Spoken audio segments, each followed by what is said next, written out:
दोस्तों, रिश्तों में दरार कैसे आती है और तलाक की असली वजह क्या होती है, ये जानने के लिए वीडियो पूरा देखना, तभी समझ आएगा। मैं अपना सामान लेने आई।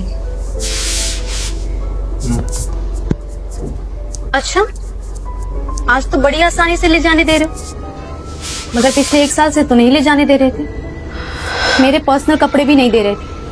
आज कोर्ट का डंडा पड़ा तो सुर बदल गए। तुम नहीं समझोगी।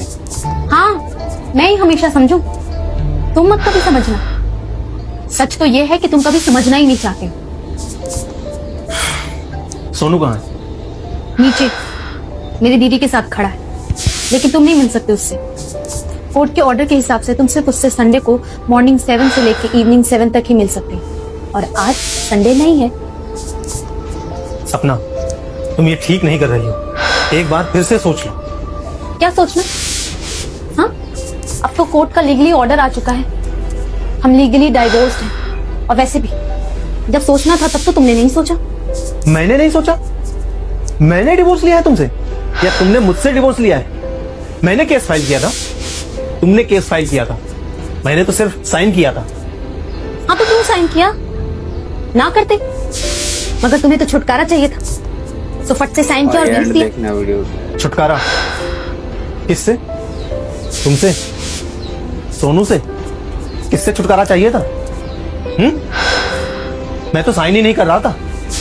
तुमने अपने वकील से कहकर मेरे ऊपर प्रेशर डलवाया कि अगर मैं साइन नहीं करूंगा तो तुम मेरे ऊपर लीगल एक्शन लो। मैं इस रिश्ते में और ज्यादा कीचड़ नहीं फैलाना चाहता। जब तुम इतनी हद तक जा सकती हो तो मैंने साइन कर दिया, बस। एक बार बैठकर सोचना कि ये सब क्यों हुआ। तुम भी एक बार बैठकर सोचना ये सब किसकी वजह से हुआ।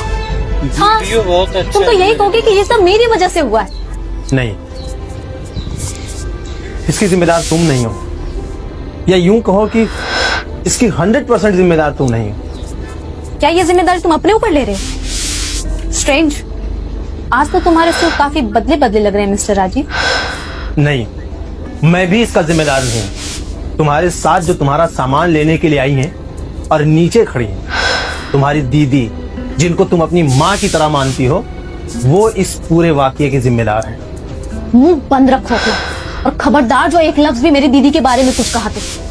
उन्होंने क्या किया है जरा बताओ। उन्होंने कुछ नहीं किया है, इसीलिए तो वो इस वाकये की जिम्मेदार हैं। और अगर उन्होंने कुछ किया भी है तो सिर्फ हम दोनों के झगड़े के बीच में आग में घी डालने का काम किया है। दरअसल ये रिश्तेदार होते ही इसीलिए हैं, तुम्हारे घर के झगड़े की आग में घी डालने के लिए। इनको तुम्हारे घर की आग को बुझाने में कोई इंटरेस्ट नहीं होता है। क्या है, अगर तुम्हारे घर के झगड़े की आग बुझ गई तो इनको निंदा रस कहाँ से मिलेगा?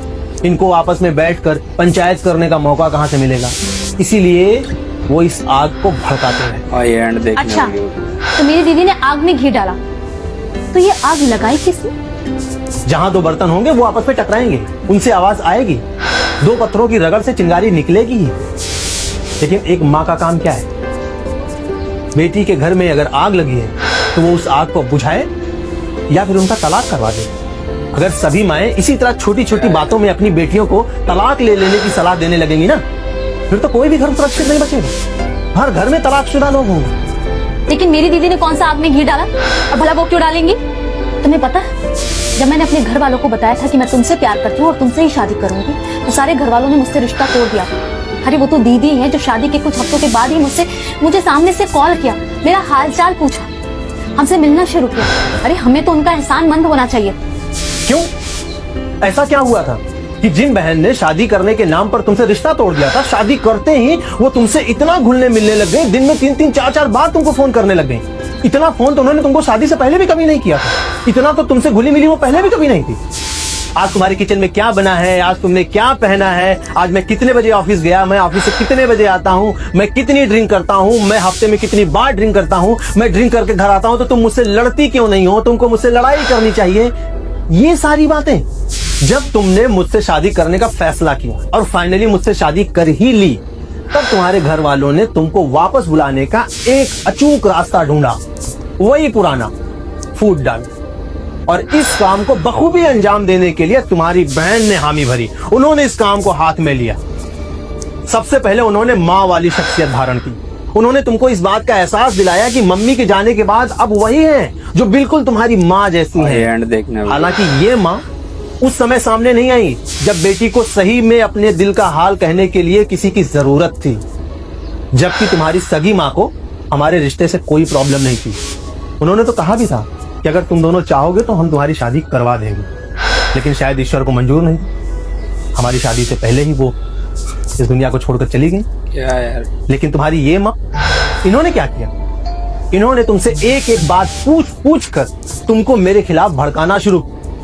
पहले इन्होंने मेरे ऊपर ट्राई किया, लेकिन आप जब लोग इनकी दाल मुझ पर नहीं गली तो इन्होंने बहुत आसान मोहरा बनाया तुमको। ऐसा जाहिर करती थी जैसे ये तुम्हारा बहुत भला चाह रही हैं, लेकिन नहीं, ये तुम्हारा भला नहीं चाह रही थी। ये हमारे बीच में आग लगा रही थी, ये हमारे रिश्ते को तोड़ रही थी। मैं महीने में कितनी बार ड्रिंक करता था तुम्हारे सामने? 1 या 2 बार। और ये कहती थी कि तुम इस बात पर मुझसे लड़ाई करो, जबकि कभी कभार एक आध 2 पैक तुम भी मेरे साथ ले लिया करती। इनका पति रोज यहां तक दारू पीता है, भर गले तक। ये खुद उसके साथ बैठकर हफ्ते में कम से कम 4 दिन दारू पीती है। इन्होंने अपने पति से क्यों नहीं तलाक ले लिया? बल्कि ये तो उसके लिए बढ़िया मस्त अंडे फ्राई कर करके देती हैं। नहीं पता तुमको? मेरे मम्मी पापा हफ्ते भर के लिए हमारे साथ रहने के लिए आए थे, तुम्हें तो कोई प्रॉब्लम नहीं हुई थी, मगर इनको बड़ी प्रॉब्लम थी। इन्होंने क्या कहा था तुमसे? बोलो। कि जितनी जल्दी हो सके इनको घर से बाहर निकालो। 1 हफ्ते तक तो ठीक है, ज्यादा खातिरदारी करोगे तो सर पे चढ़ जाएंगे। मेरे पापा पेंशन पाते हैं, हमारे पैसे के मोहताज नहीं है। हमारी बहुत रिक्वेस्ट पर वो यहाँ आए थे, भाई एंड देखना है ना? और तुमने उनके साथ में कितना गंदा सलूक किया था इनके कहने पर, जबकि ये खुद ज्वाइंट फैमिली में रहती है अपने सास ससुर देवर देवरानी जेठ जेठानी के साथ। ये खुद अपनी फैमिली से अलग क्यों नहीं हो गई? और इसी घटना के बाद से हमारे तुम्हारे बीच में मनमुटाव शुरू हुआ था।